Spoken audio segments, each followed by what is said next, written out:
Let's make this paper boat in just 1 minute. Take a notebook page and scissors. Align 2 adjacent edges of the paper. Press the fold neatly. Turn the paper over. Now cut the extra paper carefully. Unfold the paper. It should look like this. Fold the top flap down. Align edges carefully. Press the fold neatly. Now, make a vertical half fold and press it carefully. Rotate the paper. Make sure to keep open corners upward. Take 1 paper out of 4. Fold it downward to half. Turn the paper over and fold rest of the papers together. Press the folds tightly.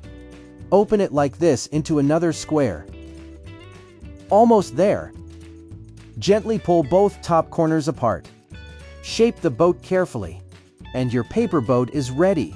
Simple, fun, and made from just 1 notebook page. Now sail into water and have fun.